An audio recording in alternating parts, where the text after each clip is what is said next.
हम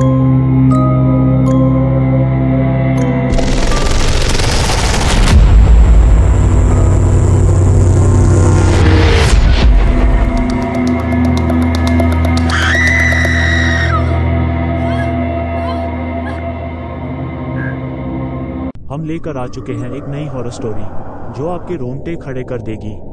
लेकिन उससे पहले अगर आप चैनल पर नए हैं तो चैनल को जरूर सब्सक्राइब करें और बेल आइकन को दबाएं ताकि ऐसी ही डरावनी कहानियों का नोटिफिकेशन आपको सबसे पहले मिले। तो चलिए शुरू करते हैं आज की दिल दहला देने वाली कहानी।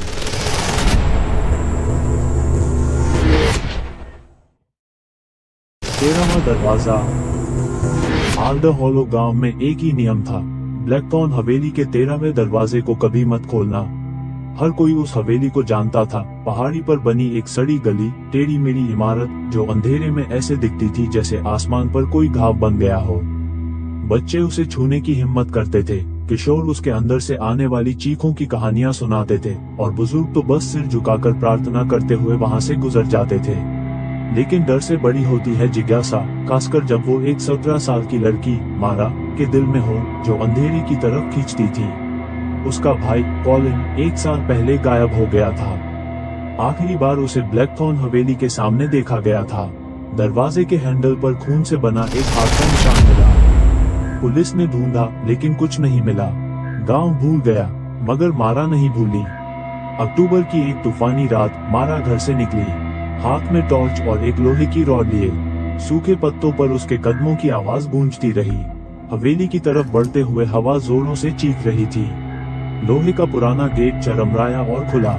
हवेली के अंदर घुसते ही बदबू ने उसका स्वागत किया, सीलन, सड़न और कुछ मरा हुआ। मारा ने दरवाजे गिनने शुरू किए। नीचे की मंजिल पर 12 भारी बंद दरवाजे थे। उसने एक एक करके सब खोले। डाइनिंग रूम, सड़ा हुआ खाना। लाइब्रेरी, दीमक लगी किताबें। ड्राइंग रूम, फटे पर्दे और एक झूला जो खुद ब खुद हिल रहा था। चौथा दरवाजा, छोटे छोटे खिलौने, सबके चेहरों पर खून के धब्बे। 11वां दरवाजा, एक अंधा गलियारा, दीवारों पर नाखूनों के निशान। 12वां, एक सर्पिल सीढ़ियां जो तहखाने की तरफ जाती थी। मारा ठिठक गई। तभी एक पुराने गंदे गलीचे के पीछे उसे एक और दरवाजा दिखा। 13वां दरवाजा, लोहे की पट्टियों वाला, लाल खून से बनी विचित्र लिपि से ढंका हुआ। उसने हैंडल को छुआ, वो गर्म था। तभी एक फुसफुसाहट उसके कान में गूंजी, मारा। वो चौंकी, कोई नहीं था। घर चलो। कॉलिन की आवाज। उसका दिल जोर से धड़कने लगा। उसने दरवाजा खोला। अंदर एक लंबा, अंधकार से भरा गलियारा था जिसकी दीवारें धड़क रही थीं जैसे जिंदा हों।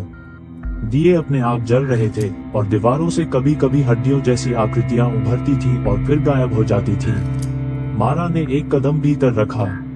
दरवाजा अपने आप पीछे से बंद हो गया। उसने मुड़कर भागना चाहा मगर गलियारा लंबा होता गया।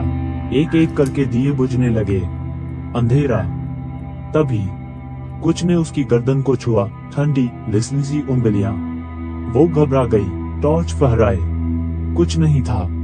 फिर एक बच्चे की हंसी गूंजी, बिल्कुल अजीब, खौफनाक। तू आ गई, अब कभी नहीं जाएगी। दीवारों पर चेहरे उभरने लगे, बिना आंखों के, खुले मुंह, दांतों की कतारें जो मानो चबा रही हो हवा को। मारा ने दौड़ना शुरू किया। वो एक कमरे में घुसी जहां कालीन पर खून के घेरे बने थे और कमरे के बीचों बीच एक कुर्सी पर कॉलिन बैठा था। पर उसकी आंखें काली थीं, पूरी तरह काली। बहन, उसकी आवाज 2 जगह से एक साथ आई, एक इंसानी, एक जैसे किसी जानवर की। अब तू भी हमारे साथ रहेगी। मारा पीछे हटने लगी मगर दरवाजा गायब हो चुका था। कमरे की दीवारें पिघलने लगी। उनमें से सड़े हुए हाथ निकले जो मांस नोच रहे थे। जमीन दरकने लगी और नीचे अंधेरा नहीं, जिंदा चीजें थीं, हड्डियों से बनी मुकड़ियां, उल्टी चलने वाले इंसान और ऐसे चेहरे जो रूह को जला दें। कॉलिन अपनी कुर्सी से उठा। उसके सिर के पीछे एक और चेहरा था, बिल्कुल मारा का। अब तू 13वां दरवाजा बन गई है। उसने चीखने की कोशिश की मगर उसकी आवाज नहीं निकली। हाथों ने उसे पकड़ लिया, उसके शरीर को खींचकर दीवारों में समा दिया। अगली सुबह हवेली पहले जैसी शांत थी, मगर अब सामने वाले दरवाजों की गिनती 13 नहीं 14 हो गई थी और 14वें पर ताजा खून से लिखा था, अंदर मत आना, मारा जाग रही है। अगर आपको ये कहानी डरावनी लगी, मजेदार लगी या जरा सी भी दिलचस्प लगी हो तो लाइक करना न भूलें। कमेंट में बताएं कि आपको सबसे ज्यादा डर कहाँ लगा। अगर अभी तक सब्सक्राइब नहीं किया तो पगला गेमर चैनल को अभी सब्सक्राइब करें, क्योंकि अगली बार हम फिर से लेकर आएंगे नेक्स्ट पार्ट। फिर मिलते हैं कहानी के अगले भाग में।